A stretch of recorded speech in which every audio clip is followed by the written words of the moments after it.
Astaghfirullah. Alhamdulillah wassalatu wassalamu ala Rasulillah wa ala alihi wa sahbihi wa mawalah wa la hawla wa la quwata illa billahi wa ba'du. Kita lanjutkan kajian kita, masih membahas kitab Bulughul Maram, dan kita masuk pada hadis ke 451 dalam kitab ini. Hadis dari Jabir radhiyallahu anhu. An Jabirin radhiyallahu anhu qala madatis sunnatu anna fi kulli arba'ina fasa'ida jum'atan. Rawahu Daruqutni bi isnadin dhaifin. Dari Jabir radhiyallahu anhu, dia mengatakan telah berlalu dari sunnah bahwa setiap 40 ke atas sudah dianggap memenuhi syarat Jumat.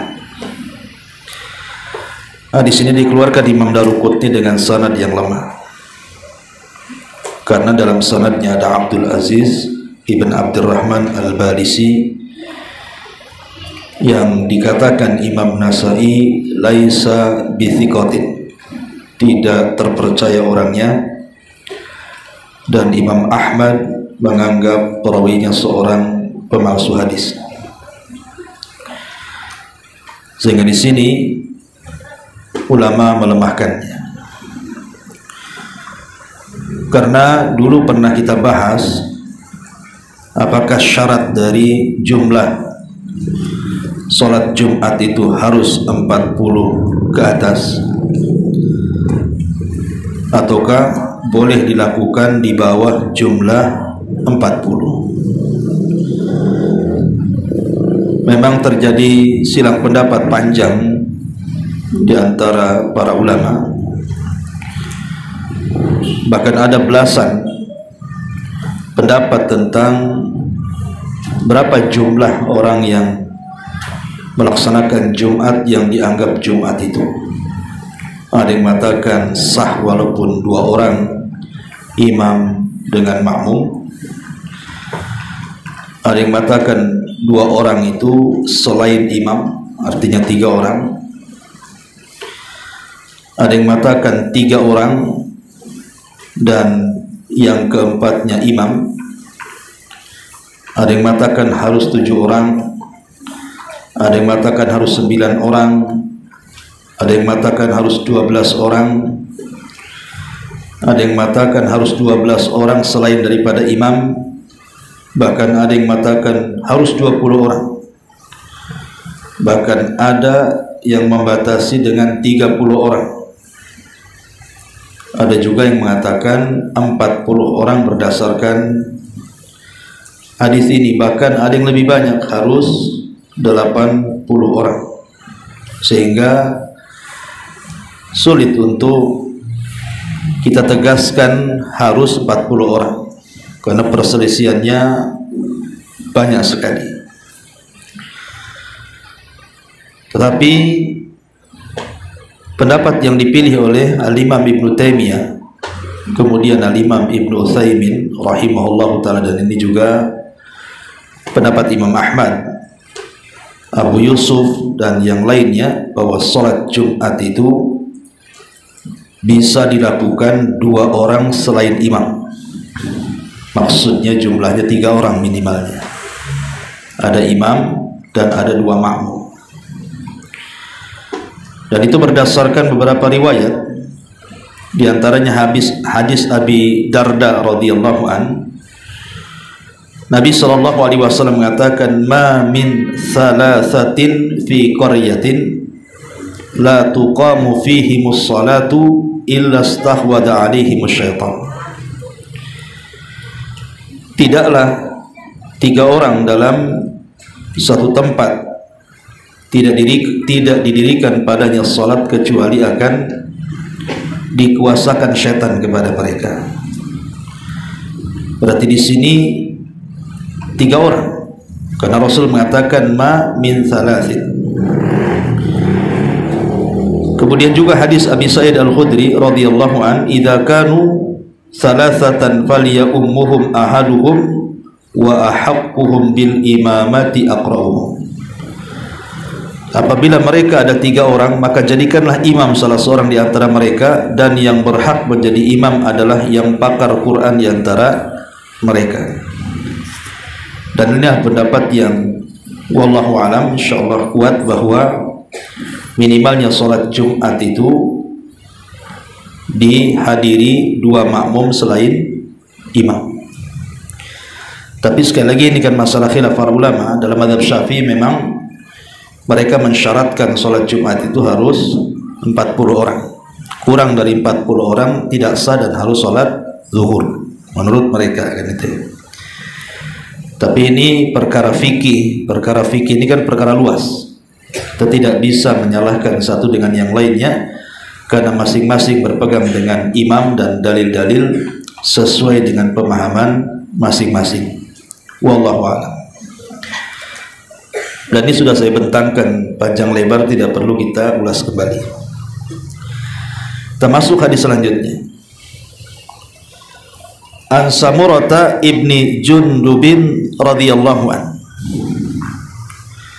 anna Nabiy sallallahu alaihi wasallam kana yastaghfiru lil mu'minina wal mu'minati fi kulli jum'atin. Rawahul Bazzar bi isnadin layyin. Dari Samurah ibn Jundub radhiyallahu an, bahwa Nabi sallallahu alaihi wasallam biasa ketika berkhutbah di hari Jumat, beliau memintakan ampun untuk orang-orang yang beriman laki-laki dan orang-orang yang beriman perempuan pada setiap Jumat. Tapi hadis ini dinyatakan lemah karena dalam sanadnya ada Yusuf ibn Khalid, dan dia dinyatakan kadzab, seorang pendusta. Dan juga ada anaknya namanya Khalid dan dilemahkan para ulama. Kemudian juga di sanadnya ada Habib ibn Sulaiman, dia dinyatakan majhul sehingga ulama menghukumi syadidud dha'fi. Hadis ini teramat sangat lemah untuk dijadikan hujjah. Ma'asyiral muslimin, muslimat yang dimuliakan Allah Azza wa Jalla. Tetapi kita akan bahas secara fikihnya tentang hukum berdoa memintakan ampun bagi orang-orang yang beriman dalam khutbah. Pendapat Hanabilah dan Syafi'iyah serta Malikiyah dan Hanafiyah, artinya 4 mazhab di sini. Hanabilah, Syafi'iyah, Malikiyah, Hanafiyah. Beliau mengatakan tentang masyru'iyatuhu fil khutbah. Memang disyariatkan di dalam setiap khutbah Jumat untuk memintakan ampun bagi orang-orang yang beriman, baik laki-laki atau perempuan. Bahkan dalam mazhab Syafi'i lebih ekstrim lagi hukumnya. Bukan hanya sekedar dianjurkan, tetapi bagian daripada rukun khutbah. Dalam mazhab Syafi'i memintakan ampun bagi orang-orang yang beriman itu termasuk rukun daripada rukun-rukun khutbah, sebagaimana yang dikatakan oleh Al-Imam An-Nawawi rahimahullahu ta'ala.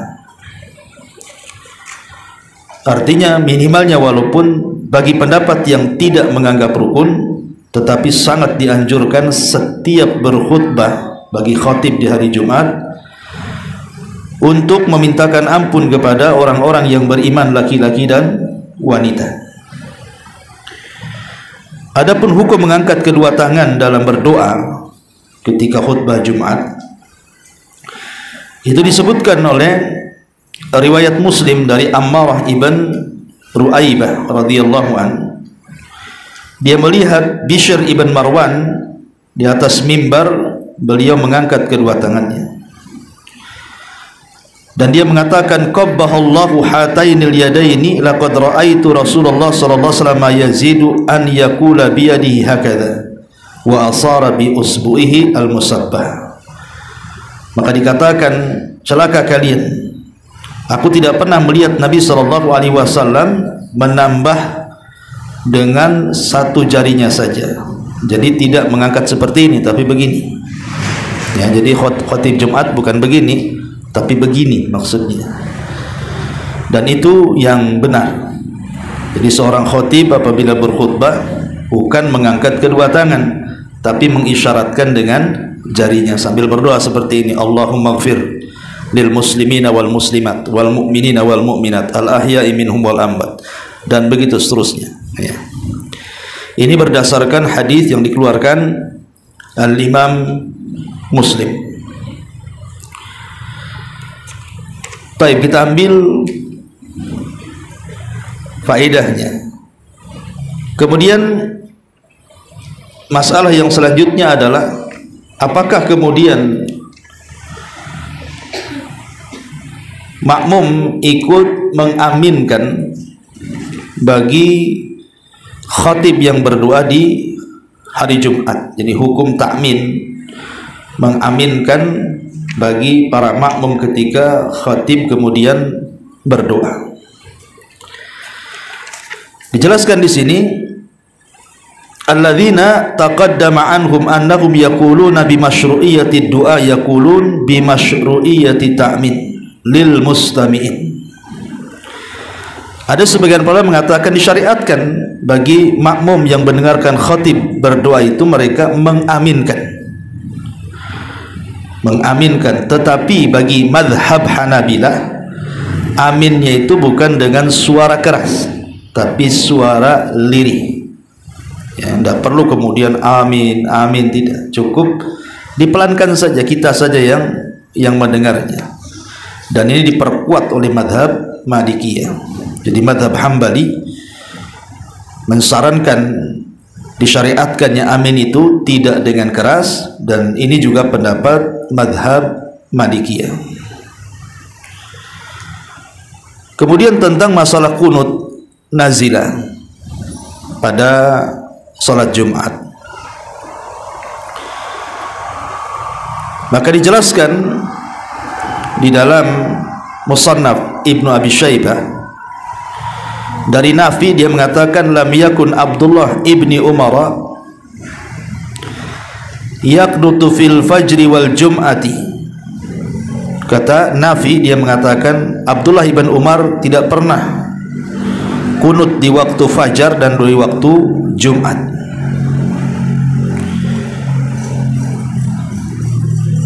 Kemudian juga dijelaskan oleh para ulama, adapun kunut la dalila alaihi wa la yadkhul fi dzalika kunut an-nawazil idza qanata fil jum'ati dhimnan kasairi salawati, bahwa tidak ada dalilnya seseorang melakukan kunut termasuk kunut nazilah apabila dia kunut di hari Jumat seperti solat-solat yang lainnya. Tapi sekali lagi, kalau masalah kunut ini memang masalah khilaf para ulama, terutama kunut subuh. Kalau kunut subuh memang khilaf, Imam Syafi'i mensyariatkan kunut subuh, tapi Imam Ahmad menganggap bid'ah karena hadisnya lemah, kan itu ya. Tapi kalau yang dimaksud adalah nazilah, maka Nabi SAW biasanya berdoa untuk nazilah itu bukan ketika sholat, tetapi ketika khutbah. Ketika khutbah, sebagaimana ada Arab Badui datang kepada Nabi SAW kemudian mengatakan, ya Rasulullah, desa kami kekeringan, desa kami terkena bencana kekeringan, sudah retak-retak, hewan-hewan kami sudah susah makan, dan kami pun pula kelaparan. Maka Nabi SAW kemudian berdoa langsung dalam khutbah itu, meminta agar Allah Subhanahu wa Ta'ala menurunkan hujan. Belum lagi Rasul kemudian meletakkan kedua tangannya dalam berdoa, tiba-tiba sudah turun hujan. Celakanya hujan itu 1 minggu jadi banjir. Ya, kemudian minggu depannya si Arab Badui datang lagi dan mengatakan minta agar hujan itu dihentikan. Kemudian Rasul pun meminta agar hujan itu tidak dihentikan, tetapi dipindah ke lembah-lembah, ke gunung-gunung, ke tempat-tempat yang banyak pepohonannya. Dan akhirnya hujan itu pun Allah pindah ke tempat lain. Artinya bahwa kunut nazilah itu ketika berkhutbah, disitulah doa. Pemain sekarang ini kita berdoa untuk saudara-saudara kita yang ada di Palestina. Nah, kita gunakan ketika doa dalam khutbah Jumat, itulah kita mendoakan saudara-saudara kita yang ada di Palestina yang sedang dibombardir oleh Zionis Yahudi itu. Taib. Di sini ada faedah yang bagus sekali soal istighfar. Kata Nabi sallallahu alaihi wasallam, beliau menganjurkan kepada kita untuk beristighfar bukan hanya untuk diri kita, tapi juga untuk saudara-saudara kita. Baik saudara-saudara kita itu masih hidup ataupun sudah meninggal, baik dia manusia ataupun jin. Itu anjuran di dalam Islam. Dan itu memiliki pahala yang sangat-sangat besar sekali. Dalam sebuah hadis dinyatakan dari Nabi sallallahu alaihi wasallam bagaimana keutamaan istighfar bagi orang lain itu. Dikeluarkan oleh Imam At-Tabrani dan hadis ini dihasankan oleh Syekh Nasiruddin Al-Albani rahimahullahu taala. Kata Ubadah ibn Samit radhiyallahu anhu, dia mengatakan, aku mendengar Nabi sallallahu alaihi wasallam bersabda, "Man istaghfara lil mu'minina wal mu'minat, kataballahu lahu bi kulli mu'minin wa mu'minatin hasanatun." Aku mendengar Nabi sallallahu alaihi wasallam bersabda, barang siapa yang memintakan ampun bagi mukmin lainnya, apakah dia laki-laki atau perempuan, maka Allah akan mencatat setiap mukmin laki-laki dan setiap mukmin perempuan satu kebaikan. Subhanallah. Ini keutamaan yang jarang diketahui oleh kaum muslimin. Bayangkan Bu, kalau saya umpamanya berdoa kepada Allah, ya Allah, ampunilah dosa-dosa ibu-ibu yang ada di pengajian ini. Hanya ngomong begitu saja. Sekarang jumlah ibu-ibu di sini ada berapa? Anggaplah ada 50 orang. Berarti setiap kepala saya dapat satu kebaikan tuh. Berarti kalau saya katakan, ya Allah, saya mintakan ampun untuk orang-orang yang hadir di sini, berarti tanpa sadar hanya ngomong begitu saja, saya sudah mendapatkan pahala setiap kepala satu. Berarti dapat 50 pahala saya itu. Itu kalau saya ngomong, ya Allah, ampunilah dosa ibu-ibu yang ada di sini. Bagaimana kalau saya lafadzkan dengan lafaz umum? Ya Allah, ampunilah dosa-dosa orang-orang yang beriman di kota Batam ini. Berapa tuh jumlah orang-orang yang di Batam tuh? Udah ribuan kan? Berarti kalau setiap kepala satu kebaikan, berapa ribu saya dapat pahala? Kalau saya lebih luaskan lagi, ya Allah, ampunilah dosa-dosa orang-orang yang beriman laki-laki dan perempuan satu kepri, makin banyak lagi saya dapat pahala. Kalau saya luaskan lagi, ya Allah, ampunilah dosa-dosa orang-orang yang beriman satu Indonesia, baik yang laki-lakinya atau perempuannya. Berapa jumlah orang yang beriman di Indonesia ini? Kalau saya luaskan lagi, ya Allah, ampunilah dosa orang-orang yang beriman laki-laki dan perempuan dimanapun mereka berada. Satu dunia berarti kena. Berapa jumlah jiwa saya dapat kebaikan? Itu yang hidup. Bagaimana kalau seandainya saya tambah, ya Allah, ampunilah dosa-dosa orang-orang yang beriman dimanapun mereka berada, yang hidup dan yang mati. Berapa yang mati itu? Yang dikubur itu berapa yang mati itu? Yang mati lebih banyak dibandingkan yang hidup. Itu baru manusianya tuh. Orang yang beriman kan bukan manusia saja, jin juga ada yang beriman. Kita tidak tahu jumlah manusia berapa yang hidup, jumlah jin yang hidup berapa, jumlah jin yang mati berapa, jumlah manusia yang mati berapa. Nggak ada yang bisa menghitung mereka. Berarti hanya sekedar mengatakan, ya Allah, ampuni dosa-dosaku dan dosa seluruh orang yang beriman dimanapun mereka berada, yang hidupnya dan yang matinya, manusianya dan jinnya. Masya Allah. hanya satu kalimat itu saja kita katakan sudah miliaran kebaikan kita dapati. Ini yang tidak diketahui, maka jangan bakhil untuk mendoakan saudara-saudara kita dimanapun mereka dengan ampunan, karena ini da'bul anbiya. Ini adalah kebiasaan para nabi. Nuh alaihi salatu wassalam dikatakan dalam surah Nuh ayat 28 mengatakan apa? Rabbighfirli wali walidayya waliman dakhala baitiya mu'minan walil mu'minina wal mu'minat. Ya Rabb, ampuni dosa-dosaku dan dosa kedua orang tuaku dan dosa kepada orang yang masuk ke rumahku, baik mukmin laki-laki ataupun mukmin perempuan. Kemudian juga Nabi Ibrahim sebutkan dalam surah Ibrahim 41, Rabbighfirli wali walidayya walil mu'minina yauma yaqumul hisab. Ya Rabb kami, ampuni aku dan ampuni kedua orang tuaku dan ampuni seluruh orang-orang yang beriman sampai datang hari pembalasan. Kemudian juga Nabi SAW diperintahkan Allah Subhanahu wa taala untuk mendoakan orang-orang yang beriman. Fa'lam annahu la ilaha illallah wastaghfir li dzambika walil mu'minina wal mu'minat. Ketahuilah bahwa Dia Rabb, Dia Allah Subhanahu wa taala, tidak ada sesembahan yang berhak disembah kecuali Allah, dan mintakan ampun untuk dosamu dan untuk dosa orang-orang yang beriman laki-laki dan untuk dosa orang-orang yang beriman dari orang-orang yang perempuan. Dan Allah Subhanahu wa taala juga mengajarkan kita dalam Quran untuk mendoakan saudara-saudara kita yang sudah mendahului kita dari keimanan, artinya yang sudah meninggal, untuk mendoakan ampunan kepada mereka, sebagaimana disebutkan dalam surah Al-Hasyr ayat 10, walladzina ja'u min ba'dihim yaquluna rabbana ighfir lana wa li ikhwanina alladzina sabaquna bil iman. Dan orang-orang yang datang setelah mereka mengatakan, Rabb kami, ampuni kami, dan untuk saudara kami yang telah mendahului kami dengan keimanan. Artinya ini perintah, ya. Dan para ulama menganggap ini bagian daripada hak muslim dengan muslim yang lainnya, saling mendoakan ampunan.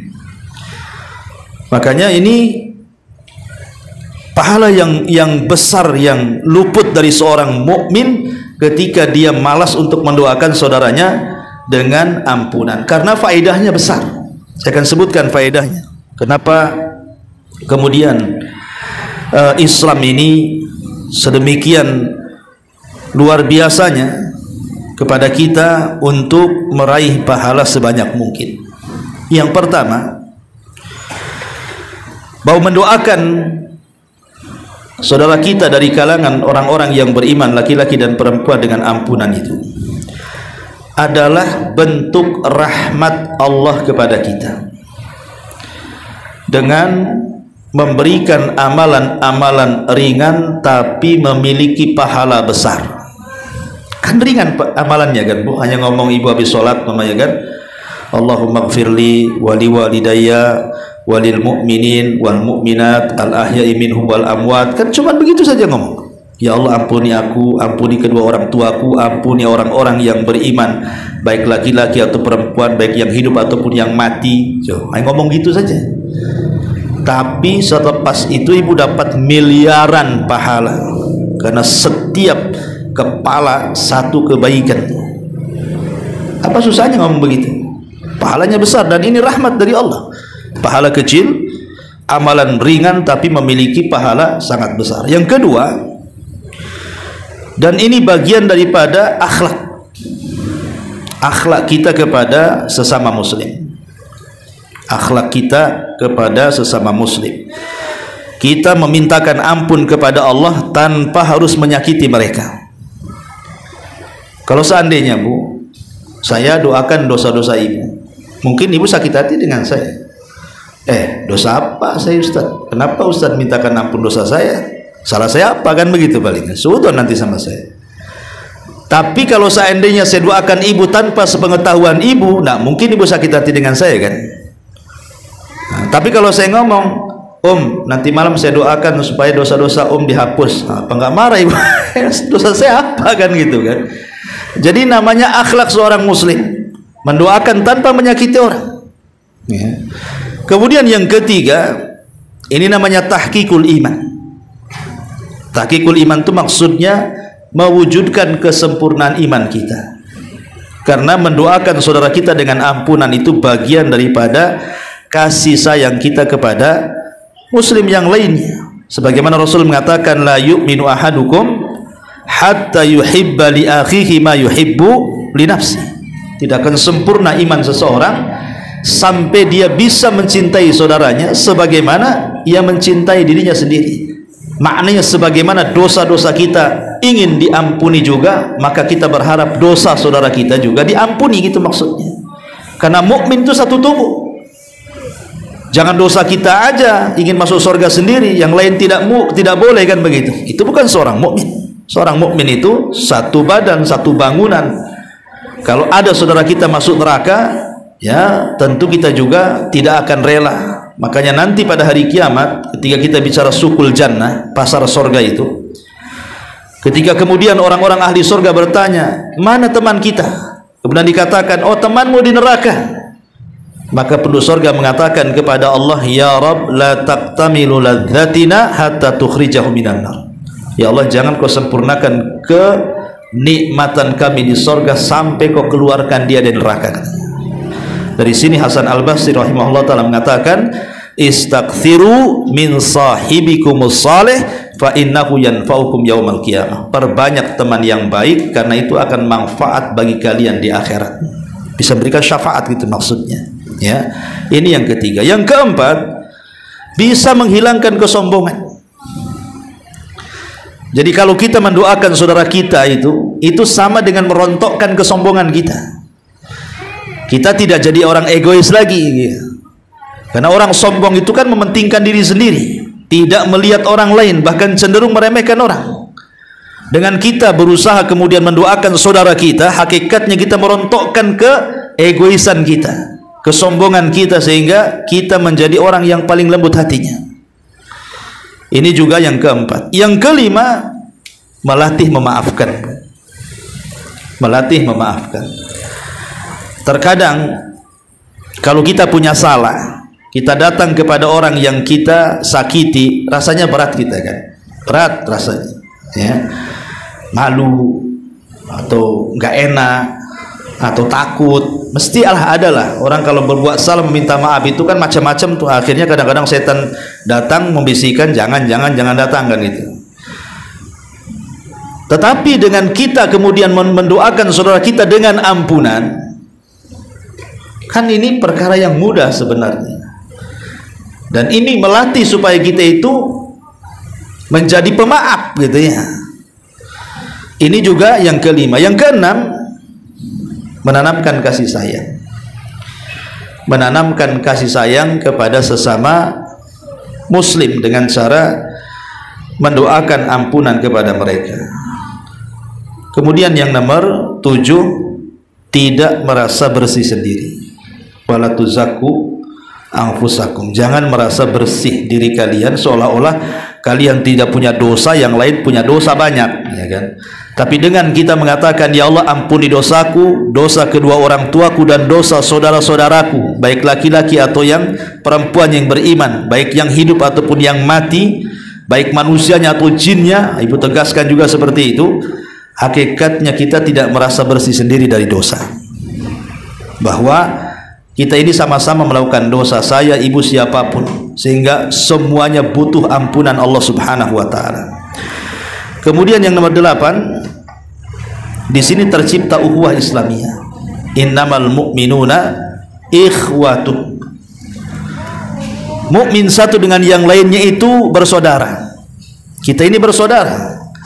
Lah bentuk persaudaraan kita adalah dengan cara mendoakan satu dengan yang lainnya, terutama doa ampunan. Nah, jadi ini bentuk ukhuwah Islamiyah juga.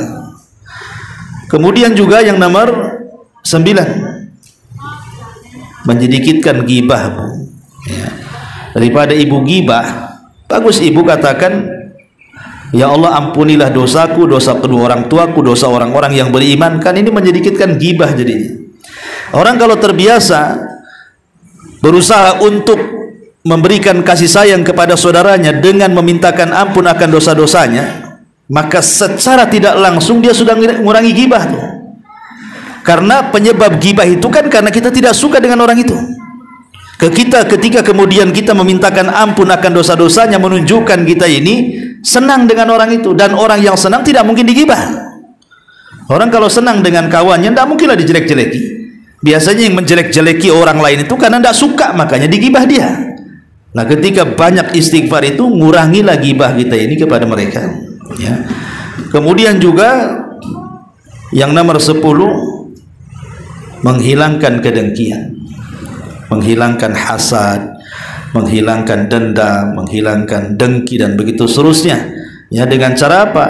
Ya tadi mendoakan ampunan kepada saudara kita, dan ini bagian daripada tazkiyatun nafsi, pembersihan jiwa tadi, ya.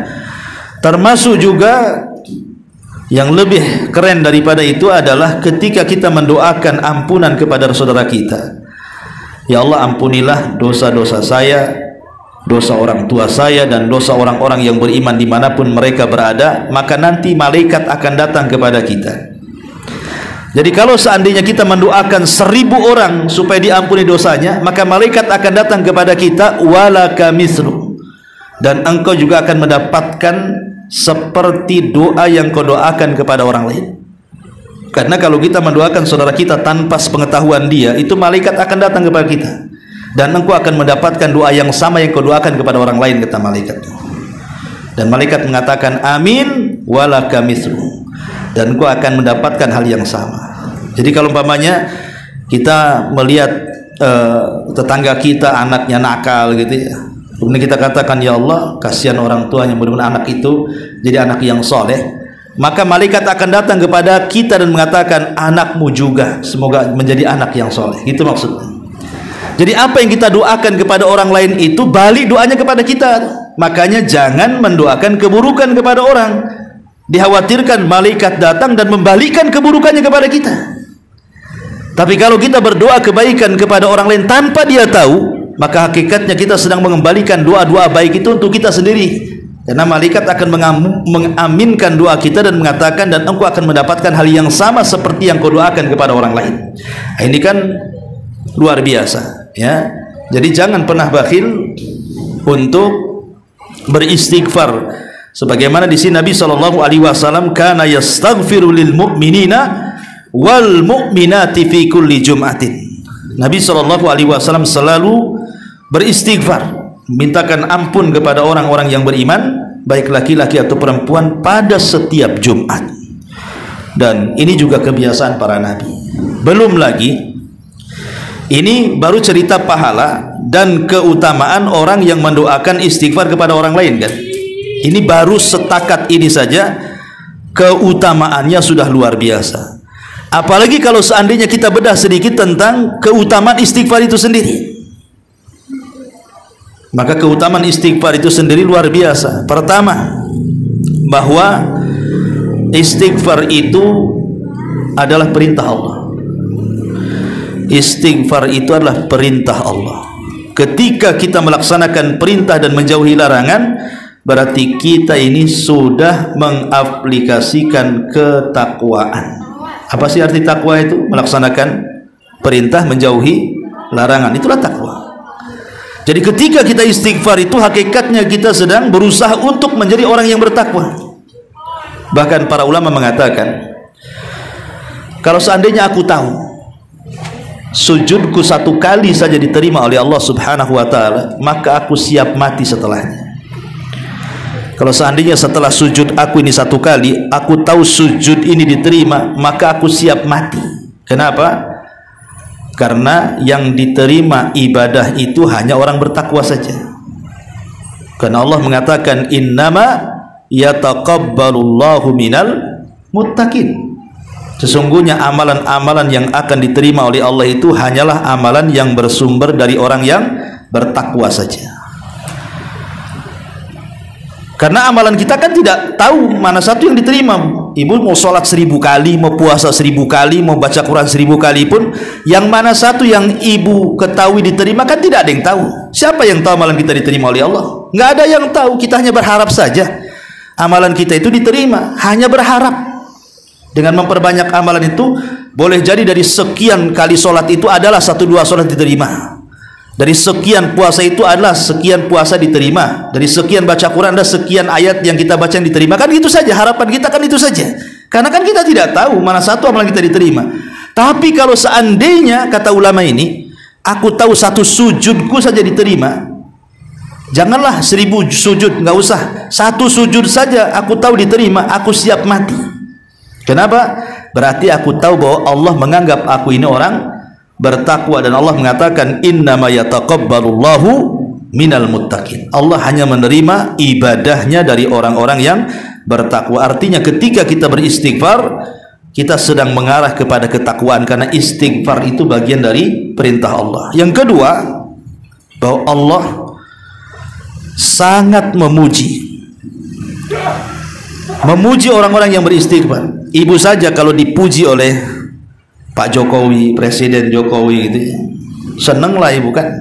Umpamanya ada orang 1 Batam dikumpulkan, 1 Batam di Putri, undang Pak Presiden naik di atas podium, kemudian menyebut nama ibu, kemudian memuji di hadapan warga Batam, viral lagi, ya.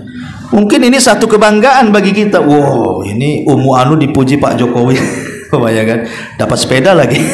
Gitu umpamanya kan, itu aja kita sudah bangga tuh, ya. Padahal baru presiden yang muji. Lah yang muji Allah, coba masa kita tidak bangga? Allah yang muji kita, yang menciptakan kita, yang menghidupkan, mematikan, memberikan nikmat segala-galanya, maka kita lebih bangga lagi.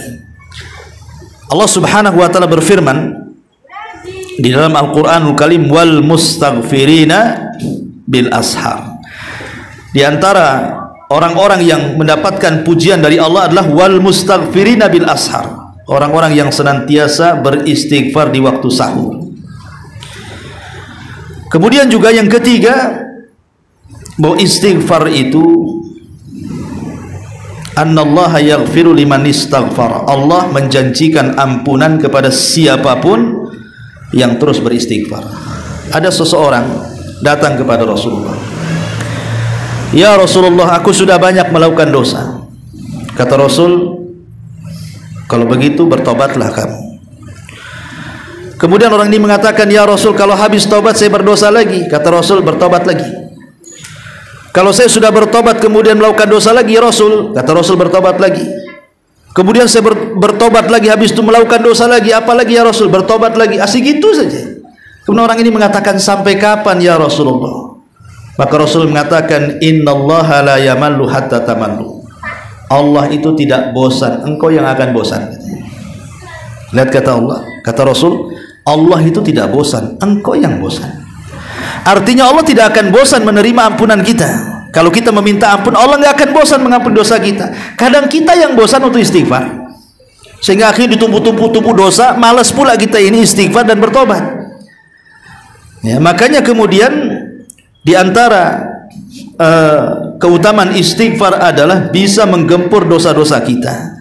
Kalau seandainya kita berbuat dosa, ya istighfar lagi, berbuat dosa, istighfar lagi, sampai kapan? Tidak ada batasannya. Ya, karena Allah tidak bosan, kita yang bosan. Ya. Kemudian juga yang keempat, beristighfar itu akan yajlibul khairat, mendapatkan banyak kebaikan, wal barakat, dan keberkahan, wa faul bala, dan bisa menghilangkan bala, ya. Kebaikan dapat, berkah dapat, dihindarkan dari bala lagi, ya. Dan itu disebutkan dalam sebuah ayat Al-Quran, kinayah daripada perkataan Nuh alaihi salatu wassalam, faqultu astaghfiru rabbakum innahu kana ghafara yursilis sama alaikum midrara wa yumdidkum bi amwali wa banin wa yaj'al lakum jannati wa yaj'al lakum anhara ma lakum la tarjuna lillahi waqara wa qad khalaqakum atwara. Maka aku katakan, beristighfarlah kalian kepada Rabb kalian, karena Dia zat yang Maha Pengampun, sebab istighfar itu Allah akan hujani kalian, Allah akan tambah harta dan anak-anak kalian, Allah akan jadikan hutan-hutan dan sungai-sungai yang makmur untuk kalian. Tetapi kenapa kalian tidak mengagungkan Allah dengan sebenar-benar pengagungannya? Padahal Allah sudah menciptakan kalian dengan bertahap-tahap, kata Allah. Ya, lihat di sini Allah Subhanahu wa taala janjikan bagi orang yang banyak istighfar akan diberkahi dengan diturunkan hujan, akan diberkahi dengan banyaknya keturunan dan harta dunia, dan juga Allah Subhanahu wa taala akan perbaiki lingkungan, hutan-hutannya lebat, sungai-sungainya banyak, tidak kekeringan dan begitu seterusnya. Dan ini adalah kebaikan dan keberkahan namanya.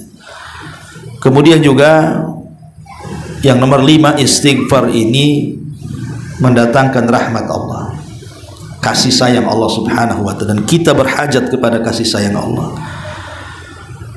Walaula tastaghfirunallaha la'allakum turhamun. Allah mengatakan seandainya kalian beristighfar kepada Allah, maka itu akan dapat mendatangkan rahmat Allah kepada kalian. Jadi rahmat itu akan turun, salah satunya adalah dengan memperbanyak istighfar. Kemudian yang nomor 6, istighfar ini termasuk juga menjauhkan kita dari azab Allah Subhanahu wa taala. Kita tahu bahwa keamanan di dunia ini ada dua, Bu. Satu, keamanan saat Rasul masih hidup. Wa ma kana Allahu mu'adzibahum wa anta fihim. Allah tidak akan mengadab sebuah kaum kalau engkau wahai Muhammad tegak berdiri di tengah-tengah mereka. Ini keamanan yang pertama. Kemudian keamanan yang kedua, wa ma kana Allahu mu'adzibahum wa hum yastaghfirun, dan Allah tidak akan turunkan azab selama mereka masih istighfar. Jadi keamanan itu ada dua. Pertama, kehadiran Rasul di tengah-tengah kita, kita aman dari azab. Yang kedua, istighfar kita kepada Allah, itu juga keamanan kita dari azab. Sekarang Rasul sudah tidak ada lagi, artinya keamanan yang pertama sudah tercabut karena Rasul sudah meninggal, kan? Berarti sisa keamanan yang kedua, istighfar. Kalau kita masih terus istighfar, artinya masih dijauhkan dari azab Allah Subhanahu wa ta'ala. Kemudian yang nomor 7, al-istighfar yajlibul quwwa wal khair. Istighfar ini bisa mendapatkan kekuatan dan kebaikan. Allah Subhanahu wa taala mengatakan, wa in istaghfiru rabbakum tsumma tubu ilaihi yumatti'ukum mata'an hasana ila ajalin musamma wa yu'ti kulladzi fadlin fadlah. Jika kalian beristighfar kepada Rabb kalian kemudian bertobat kepada Allah, Allah akan berikan kenikmatan yang baik kepada kalian sampai batas waktu yang ditentukan, dan Allah akan berikan setiap kemuliaan yang banyak kepada orang-orang yang Allah kehendaki. Kemudian juga yang nomor 8, istighfarlah sunnatul anbiya'i wal mursalin. Dia adalah sunnahnya para nabi dan rasul. Seperti Adam alaihi salatu wasallam mengatakan, Rabbana zalamna anfusana wa illam taghfir lana wa tarhamna lanakunanna minal khasirin. Ya Rabb kami mengakui kami telah menzalimi diri kami. Jika engkau tidak mengampuni dosa kami, tidak merahmati kami, tentu kami akan termasuk orang yang rugi. Lihat, Adam meminta ampun kepada Allah Azza wa Jalla. Kemudian Nuh, Rabbighfirli wali walidayya, ya Rabb ampuni aku dan kedua orang tuaku. Kemudian Nabi Musa mengatakan, Rabbi inni zalamtu nafsi faghfirli, ya Allah sungguhnya aku telah menzalimi diriku, maka ampunilah dosa-dosaku. Kemudian Nabi Syuaib mengatakan, istaghfiru rabbakum, beristighfarlah kepada Rabb kalian. Kemudian Nabi Saleh mengatakan, Nabi Saleh mengatakan, iwa ila thamud akhahum salihan qala ya qaumi ibudullaha ma lakum min ilahin ghairu, sampai kepada fastaghfiruhu summa tubu ilaihi, mintalah ampun kepada Allah dan bertobatlah. Dan Nabi SAW dalam satu hari minimalnya 70 sampai 100 kali beliau mengucapkan astagfirullah. Padahal Nabi tidak punya dosa seperti dosanya kita, tapi Rasul ingin mengajarkan harusnya seorang mukmin sebagai umat Rasul kalau bisa setiap hari itu tidak lepas dari mengatakan astagfirullah, astagfirullah. Adapun keutamaan secara nyata ibu bisa praktekkan. Kalau ibu ada masalah besar yang tidak bisa keluar dari situ, ada persoalan besar yang susah untuk keluar dari situ, coba Bu, istighfar aja dari pagi, siang, sore, pagi, siang, sore. Insya Allah nggak sampai 1 minggu Bu, ibu akan tenang dan akan terurai masalahnya. Karena ini sesuatu yang mujarrab, ulama mengatakan sesuatu yang sudah dicoba, ya, sudah terbukti bahwa memang istighfar ini mendatangkan keajaiban dunia akhirat. Dan ibu bisa praktekkan, ini sudah terbukti. Ini bukan karangan-karangan, tidak, tetapi sudah banyak sekali bukti istighfar ini mendatangkan keajaiban dunia kita dan akhirat kita. Wallahu alam. Ini diantara 2 hadis yang kita jelaskan di pagi ini. Taib, sebelum saya buat pertanyaan, kita buat tanya jawab dulu, silakan. Assalamualaikum Ustaz. Waalaikumsalam. Izin bertanya Ustaz tentang berapa kali cuma azan pada saat sholat Ustaz, karena kami kan tidak antar provinsi Ustaz, jadi pernah ada yang 1 kali, atau ada yang 2 kali. Dan yang kedua, apakah ada kalau misalnya 2 kali, apakah ada zikir atau doa khusus antara kedua azan tersebut Ustaz? Karena di masjid kompleks seperti itu. Azan subuh. Sholat Jumat. Oh, azan Jumat. Iya, alhamdulillah, yang azan 2 kali itu memang kan dua waktu. Pertama subuh, itu azan 2 kali. Azan pertama dan azan kedua. Azan pertama biasanya dilakukan Bilal di zaman Rasul. Azan kedua dilakukan Abdullah ibn Umi Maktum. Dan tujuan azan pertama untuk membangunkan orang sholat subuh, dan supaya orang-orang yang tidur bangun dan orang yang sholat malam beristirahat. Makanya Rasul mengatakan falyastaikid naimuha wal yastari qaimuha. Hendaklah bangun yang tidur, istirahatlah yang sholat malam, supaya subuhnya itu bisa khusyuk, tidak terlalu capek, ada jeda istirahat antara azan pertama ke azan kedua. Yang kedua di sholat Jumat. Tapi azan 2 kali di sholat Jumat ini masalah khilaf ulama. Di zaman Rasul azan 1 kali, di zaman Abu Bakar azan 1 kali, di zaman Umar azan 1 kali, di zaman Utsman, nah itu baru azan 2 kali. Alasannya karena di zaman Utsman ini kan manusia sudah mulai jauh-jauh dari masjid. Jadi mereka itu makin jauh karena kan makin banyak orang, otomatis kan makin meluas gitu ya. Dan orang-orang di pasar tidak dengar azan di Masjid Nabawi. Akhirnya kemudian oleh Utsman bin Affan dibuat azan 2 kali, azan di pasar 1, azan di masjid 1, supaya azan yang di pasar itu terdengar oleh orang-orang pasar dan mereka persiapan untuk Jumatan pulang. Nanti azan yang kedua barulah azan Jumat ketika khatib naik mimbar. Ya. Adapun apakah kemudian ya bagi kita ini dua-dua, baik yang azan 1 kali atau azan 2 kali tidak ada masalah, karena yang azan 1 kali juga mengikuti sunnah Nabi SAW, yang azan 2 kali mengikuti sunnahnya para sahabat Rasul. Dan Rasul mengatakan alaikum bisunnati wa sunnatil khulafa ar-rasyidin, wajib atas kalian berpegang teguh dengan sunnahku dan sunnah para khulafa ar-rasyidin, dan Utsman lah khulafa ar-rasyidin. Dan itu ada istihad dia kan, itu dia beristihad. Artinya kita tidak bisa mengingkari, mau azan 2 kali silahkan, mau azan 1 kali juga tidak ada masalah kan begitu. Dan jangan saling menyalahkan satu dengan yang lainnya, karena dua-duanya ada dalilnya. Sama dengan sholat 11 rakaat dengan sholat tarawih 11 rakaat dengan sholat tarawih 23 rakaat kan. 11 rakaat itu angka yang dipilih Nabi.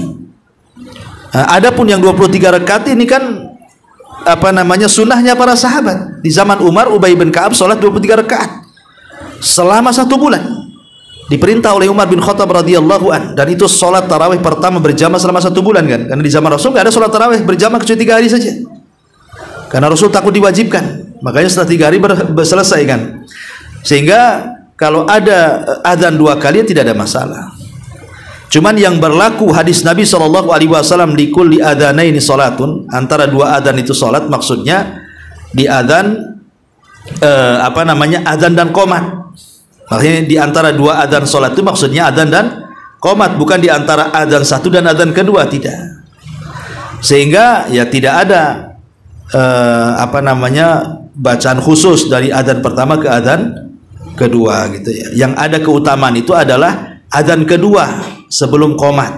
Adzan kedua sebelum qomat, di situ ada salat. Cuman masalahnya apakah kemudian dengan hadis ini dijadikan dalil bahwa ada salat qabliyah Jumat? Ya, wallahu a'lam. Bagi saya pribadi tidak ada sholat qobliyah Jumat. Tapi kalau yang dimaksud sholat nafilah, sholat sunnah di antara adzan dan qomat, berdasarkan keumuman hadisnya tidak ada masalah. Karena Rasul mengatakan di likulli adzanaini sholatun, antara dua adzan adalah sholat. Maksudnya adzan dan qomat. Berarti di situ ada sholat sunnah. Apakah kemudian ini termasuk rawatib? Ya tidak mesti. Ya, karena kalau dikatakan ini qobliyah masuk pada rawatib qoblal jum'ah, ya perlu dalil kan gitu. Tapi kalau maksudnya adalah secara umum salat sunnah, ya tidak ada masalah. Karena ada hadis umum, setiap di antara dua adzan, maksudnya adzan qomat itu ada salat. Wallahu a'lam. Satu lagi, Ya. tadi ada hadis tidak sempurna iman seseorang jika dia tidak mencintai saudaranya seperti dia mencintai dirinya sendiri. Nah, bagaimana kan kita berupaya untuk menutup aurat, menjaga diri, tidak memposting, sedangkan kita merepost atau memposting kembali video-video saudari-saudari yang belum menutup aurat dengan sempurna. Berarti Untuk kan apa? belum sempurna berarti ini saya. Diposting untuk apa dipostingnya? Misalnya ada video, maksudnya ada video tentang bazar gitu kan. Jadi kan di bazar itu kan ramai, itu udah campur aja videonya gitu. Manfaatnya apa? Bazar itu divideokan. Kan teman ada yang jualan di bazar, udah dia kan promosi akan ada bazar lagi seperti minggu lalu, ini videonya minggu lalu. Oh, iya, salam deh. Melindungi dirinya, tidak memposting dirinya, tapi secara umum dia tetap posting orang-orang. Iya kan, kalau kita tahu bahwa ada gambar-gambar yang tidak layak untuk diposting seperti orang pembuka aurat, kan tidak harus juga kita memposting video, cukup dengan tulisan kan bisa juga gitu ya. Atau diburamkan. Nah sekarang kan bisa media itu diburam-buramkan, jadi nggak nampak kan. Nah diburamkan aja lah video-video itu. Seperti sekarang kan banyak kadang-kadang potongan-potongan saudara-saudara kita dari Palestina kan, itu kan kadang-kadang ya menyayat hati juga kan. Kalau darah, kemudian potongan-potongan ini kan sebenarnya tidak layak juga gitu kan. Ya diburam-buramkan aja kalau memang ini ya, karena terlalu vulgar. Tidak semua orang bisa melihat seperti itu ya. Tidak semua punya keberanian melihat potongan-potongannya video yang mengerikan kan. Jadi ya sebaiknya diburamkan saja, tapi tulisannya aja dijelaskan. Oh ini begini-begini, ini ada bazar, ini ada ini. Saya kira lebih hati-hatilah seperti itu. Kan nampak itu ramenya, walaupun diburamkan kan yang penting nampak ramenya kan. Nah, saya kira solusinya begitu. Wallahu a'lam. Oh, ya.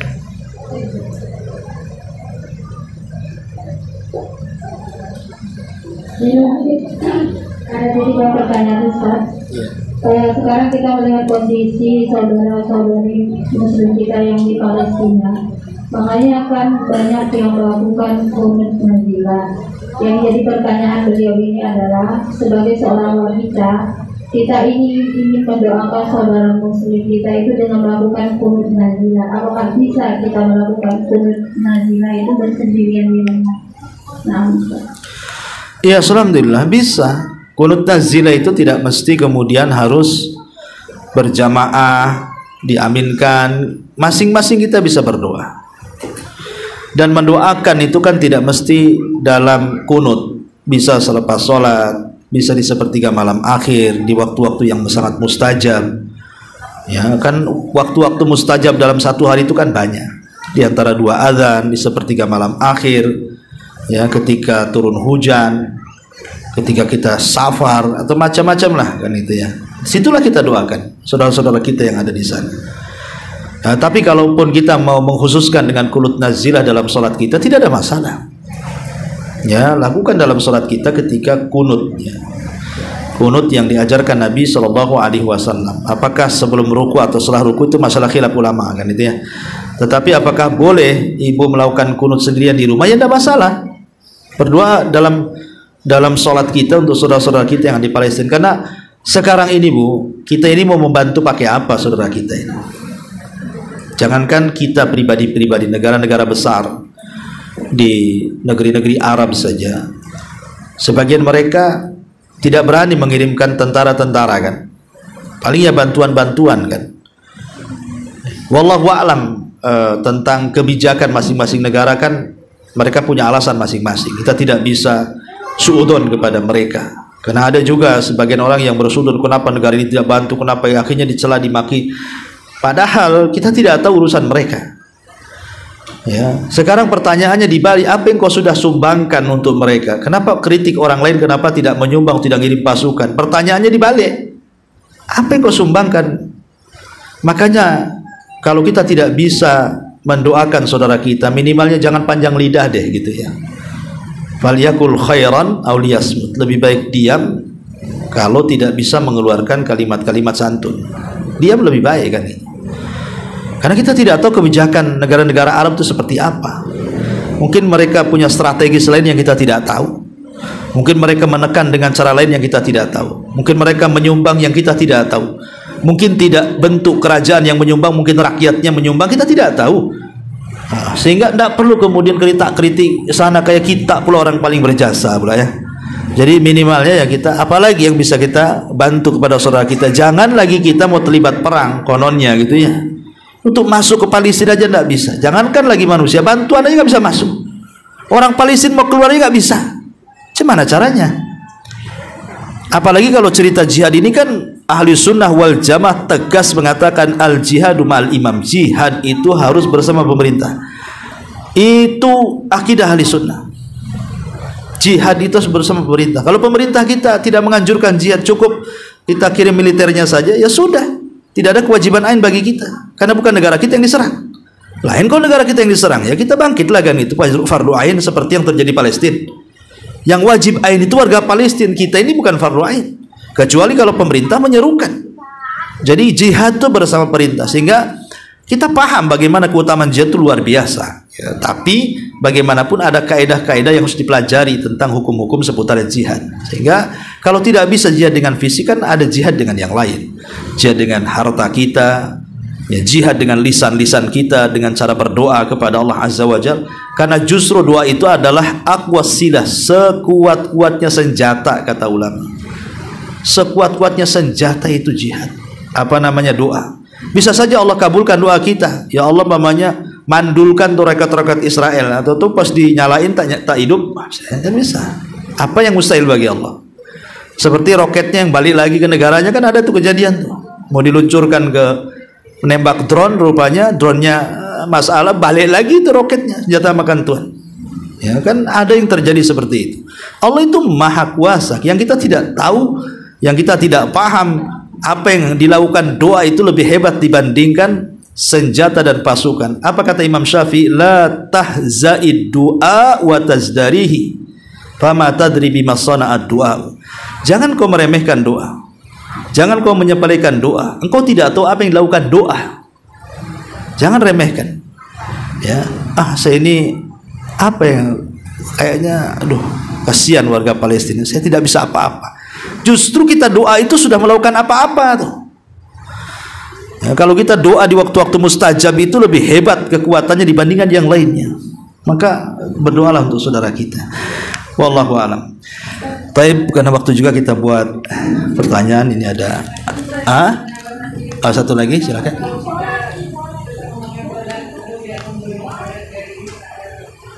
Memboikot produk. Ya, kalau saya membaca fatwa-fatwa ulama, ya tentu kalau kita memberikan pendapat ini kan harus berdasarkan fatwa. Ya kita ingin sih kalau bisa kita boikot saja semua produk-produk yang dari Zionis Yahudi itu kan. Masalahnya kan produk-produk itu banyak, Bu. Sampai ke kecap-kecap pun ada. Sampai ke susu-susu untuk anak-anak pun ada. Apa ibu mau pakai anaknya susu kedelai?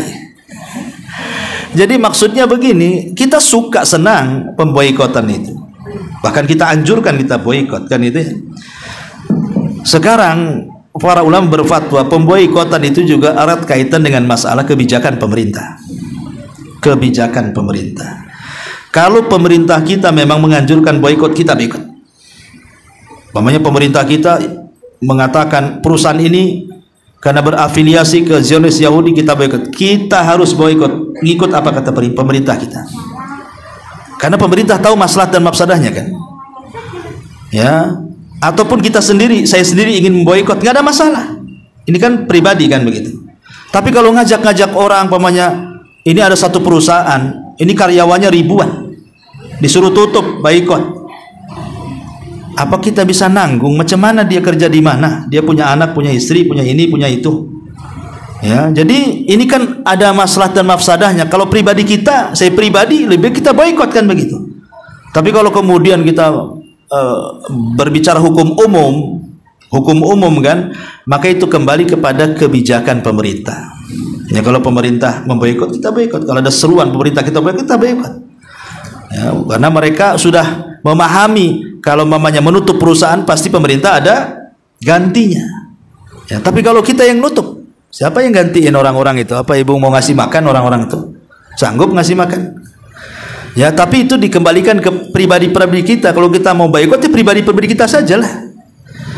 Kalau diserukan ke semuanya, maka ini berkaitan dengan masalah kebijakan pemerintah.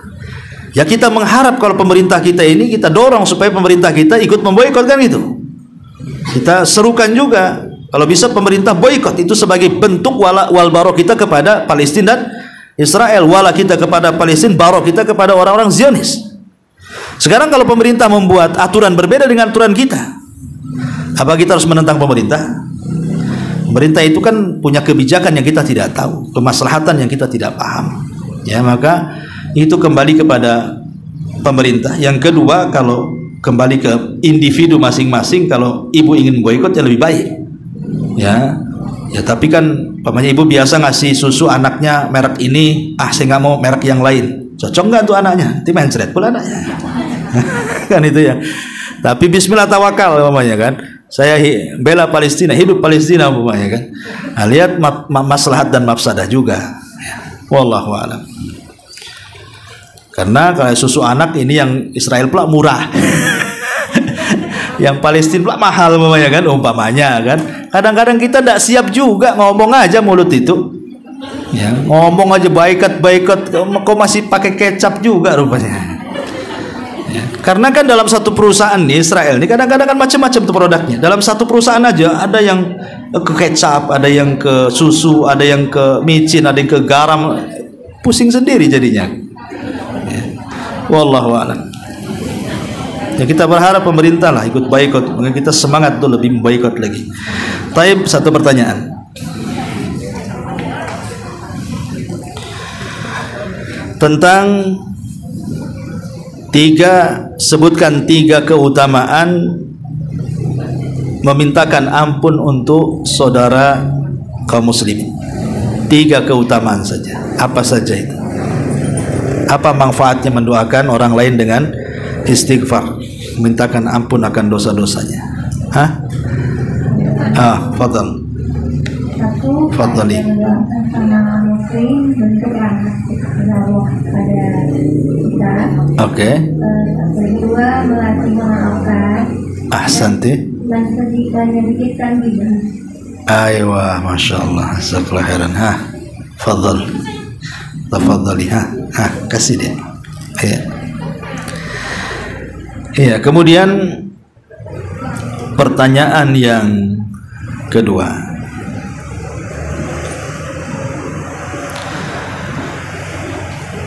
Sebutkan 3 keutamaan istighfar. Keutamaan istighfar. Kalau tadi kan memintakan ampun kepada saudara kita, sekarang istighfar itu sendiri apa saja keutamaan? Sebutkan 3 saja.